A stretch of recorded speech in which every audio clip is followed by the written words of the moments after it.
علم رو با آوازی بلند به مردم بیان کردن اجازت است تا اینکه همه شنود. حتی حدیث ها هست که میگن که حتی آنهایی که در بازار بود آواز پیغمبر صلی الله علیه و سلم رو میشنوید. حدیث احمد است، میگن که حتی لو ان رجلا بالسوق لسمعه، آدمایی که در بازار است آواز پیغمبر صلی الله علیه و سلم رو میشنوید. و حدیث مسلم هست، در صحیح مسلم پیامبر صلی الله علیه و سلم را جابر وصف میکنن که کان اذا خطب و ذکر ساعه اشتد غضبه، اگر خطبه جمعه داشته باشند خاصتا قیامت را اگر ذکر کنند غضبشان بالا میشد و علی صوت، آوازشان بلند میشد.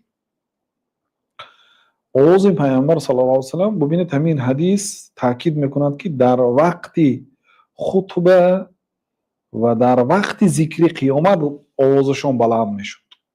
مفهومی حدیث این است که در بعضی جاها آوازشان پستر بود.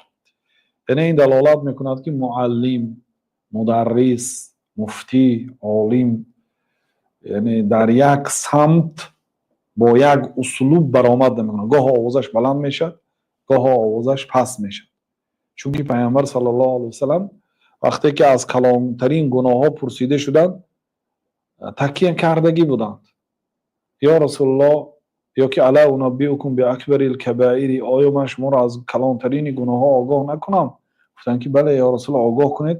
گفتن که الاشراک بالله، به الله تعالی شریک آوردن، و حقوق الوالدین، عاق شدن به پدر و مادر، سحر و قتل آدم و خوردن مال یتیم. گفتن مثلا بعضی گناه ها رو ذکر کردن.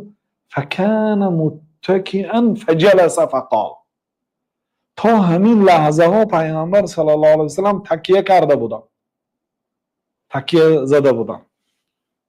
فجلس فقال، از جاشون از تکیه خستند و نشستند. بعد گفتن که الا و قول الزور و شهادت الزور، الا و قول الزور و شهادت الزور، آگاه باشید سخنی دروغ و شهادتی بر دروغ.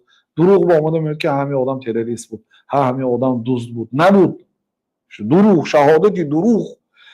ببینید گناه های از این بزرگتر خواب رفته تکیه زده گفتند. وقتی که به دروغ و شهادت دروغ آمد آوازشون هم تغییر یافت، حرکتشون هم، اسلوب نشستشون و اسلوب سخنرانیشون تغییر یافت. الا و قول الزور و شهادت الزور، الا و قول الزور و شهادت الزور، آگاه باشید سخن دروغ و شهادت دروغ، سخن دروغ و شهادت دروغ. فما زال یکررها حتی قلنا لیته سکت. پیامبر صلی الله علیه و آله همین جمله رو تکرار کردن گرفتن، حتی ما گفتیم که کی پیامبر صلی الله علیه و آله کاش بحث میکردن. تکرار کردن، یک سخن رو تکرار کردن گرفتن. اون اسلوبشون دیگر شد. باب من رفع صوته بالعلم، باب درباره آن عالمی که آوازش را در وقت بیان علم بلند کرده است، یعنی اجازت است.